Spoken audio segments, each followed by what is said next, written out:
Mesdames, Messieurs, bienvenue Flash Info sur Kivu Morning Post. À la une, des combats violents se sont poursuivis ce lundi 18 mai 2026 dans le haut plateau de Minembwe, en territoire de Fizi, dans la province du Sud Kivu, dans les eaux de la RDC, entre le Twirwaneho, allié à l'F-123 et l'armée congolaise appuyée par l'armée burundaise et les Wazalendo.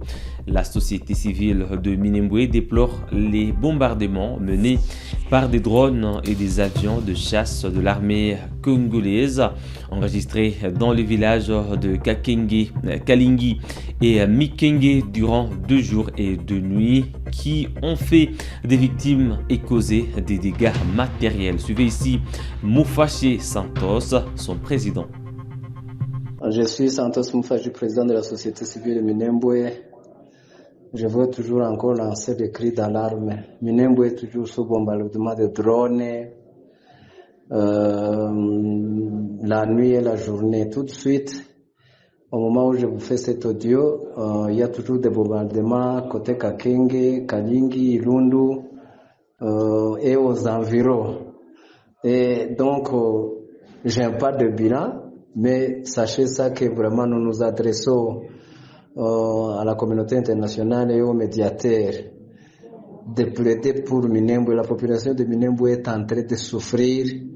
Les maisons bombardées, les églises et les écoles. On ne sait pas comment faire et ce que nous pouvons dire. Nous avons beaucoup lancé des cris d'alarme, mais nous n'avons pas de suite. Jusqu'à présent, il y a des tonnerres de bombardements de drones. Alors, on ne sait pas ce que vous pouvez faire pour intervenir pour la population paisible de Minembwe.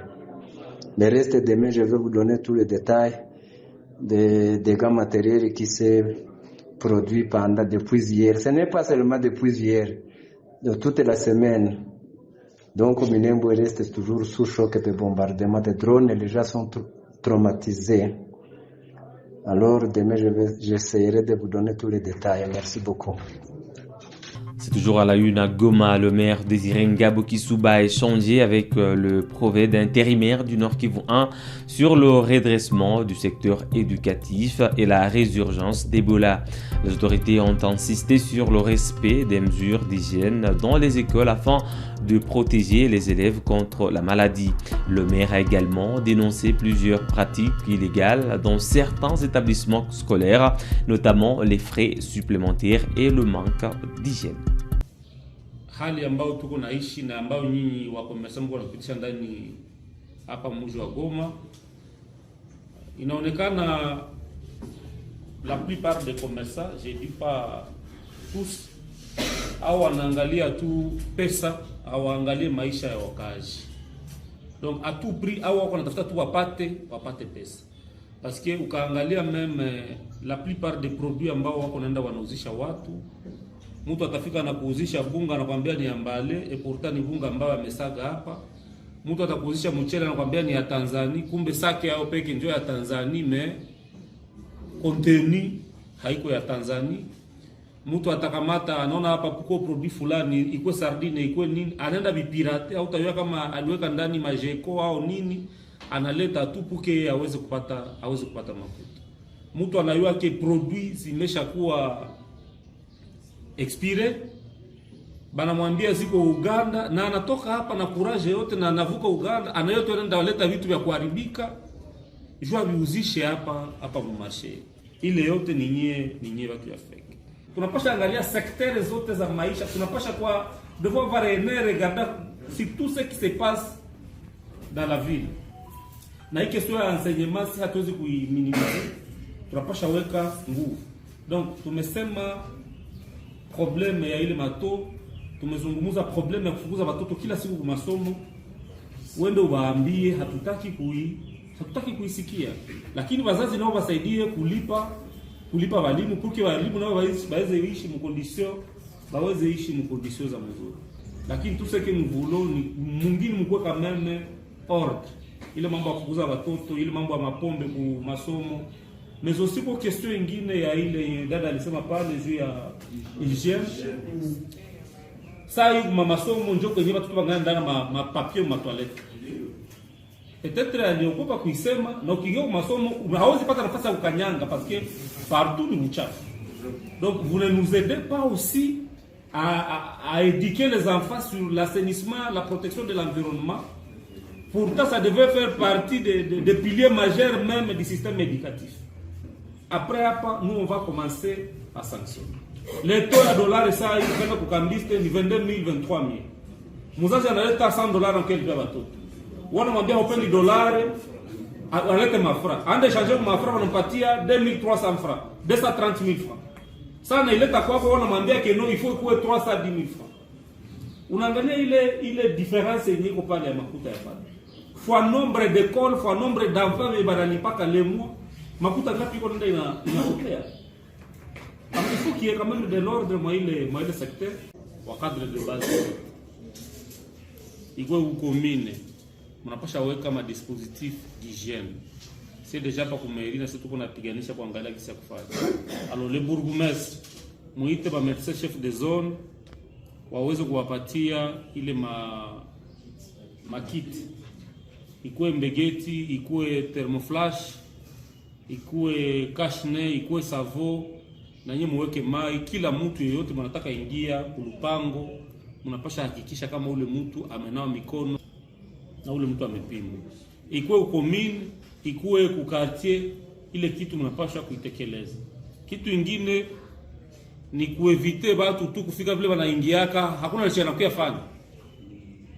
Mtu tu anafika, hakuna cha kinamuleta, anafika tu anafikia matu. Déjà comme ça il faut limiter ma visite. Donc kila quartier tukutane pale mbegeti ya kunawa mikono, savon, tout. Ikuwe pale kila commune. Ma école, mabilio, ma église, ikuwe kichundo, ikuwe église gani, ikuwe kabare, ikuwe restaurant. Kila mtu, watu ya hygiene viko hapa, watu ya santé viko hapa, nyiwa cadre de base nyiwote mko hapa. Ma services za renseignement na za sécurité ziko hapa. Kwenye mtakutana hakuna ile dispositif d'hygiène, mfunge pale. Donc kila batu wanapasha, kila fasi kuko naingia watu 4, 5, 10, kunapasha kuwa dispositif ya hygiène. Na kusensibiliser population upora ya kashne, batu wavale makashne, jua kuweza kuepuka ile kitu.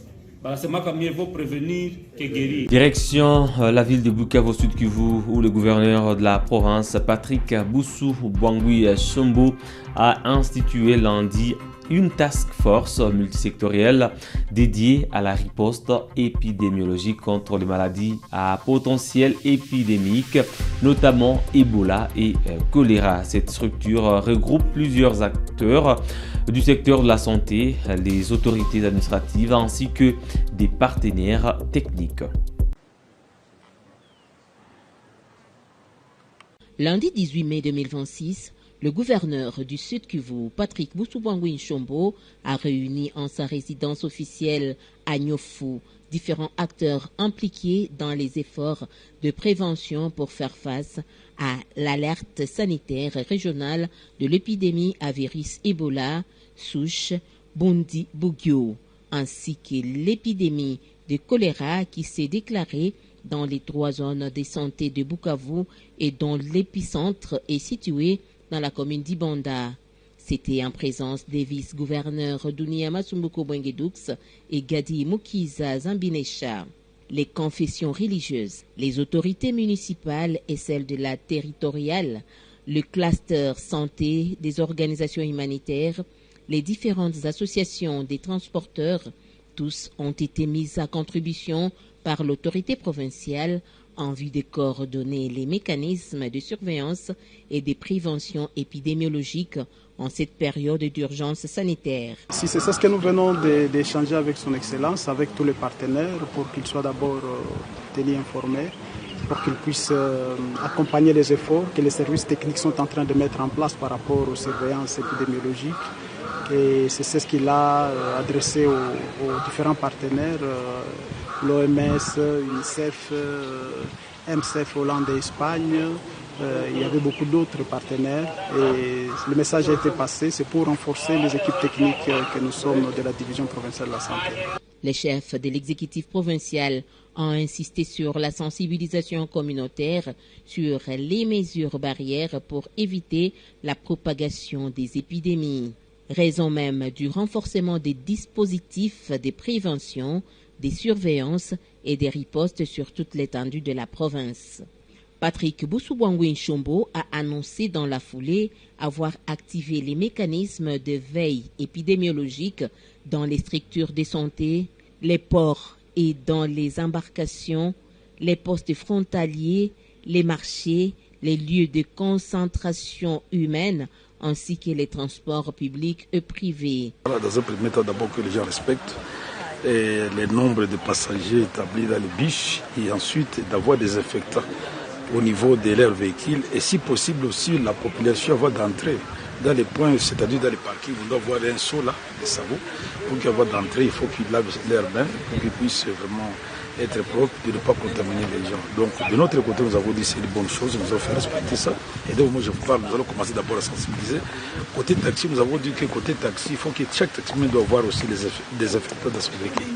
Alors la police aussi va nous accompagner, les autorités au niveau de la commune, qui vont commencer aussi même à contrôler le mouvement si la mesure de l'autorité provinciale est respectée à la lettre. Donc voilà un peu c'est ça, mais nous allons travailler en collaboration avec même les autorités dans le sens de respecter la recommandation. C'est dans le même esprit que le gouverneur de province vient d'instituer une task force multidisciplinaire en vue de coordonner les efforts de prévention.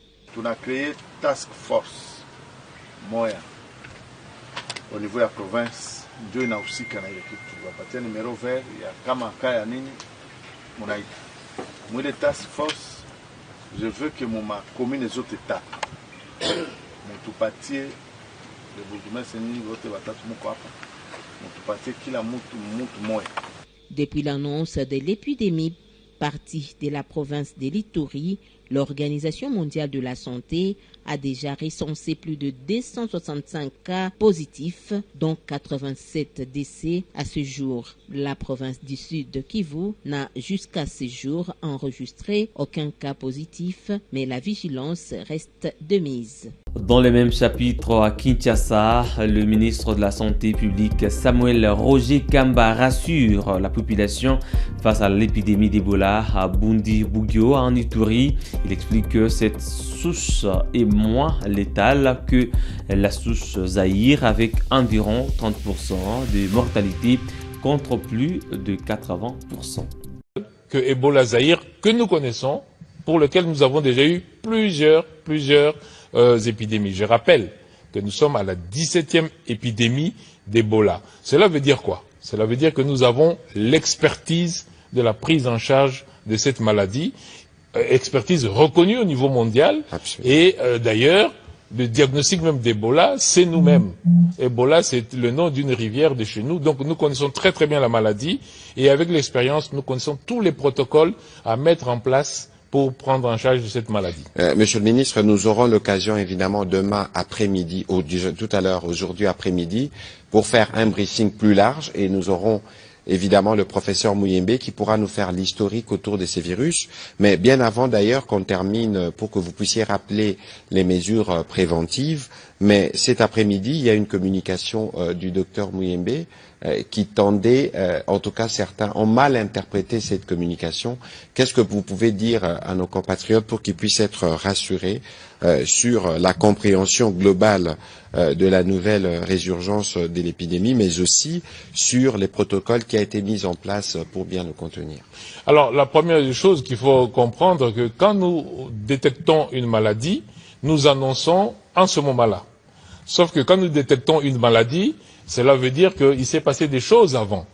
Et en l'occurrence, quand nous disons notre cas index c'est le 24 avril, c'est-à-dire que c'est là que nous voyons que la personne est malade, mais la personne a été contaminée. Cela veut dire que il y a un moment entre quand il a attrapé le virus et quand il est tombé malade, ce qu'on appelle ce temps de latence là, c'est un temps très important pour lequel nous allons maintenant chercher qu'est-ce qui s'est passé avant qu'il ne tombe malade, avant qu'il ne vienne. Et c'est de cela que le professeur Muyembe a parlé en disant il y a une surveillance au niveau communautaire qui n'a pas été efficace. Parce que ça veut dire que quelqu'un est peut-être mort avant lui, ça veut dire peut-être que quelqu'un d'autre était malade avant lui, mais personne n'a signalé cela. Et donc, effectivement, il faut qu'on aille voir dans la communauté qu'est-ce qui s'est passé pour que des personnes tombent malades et parfois même meurent sans que cela ne suscite aucun signalement.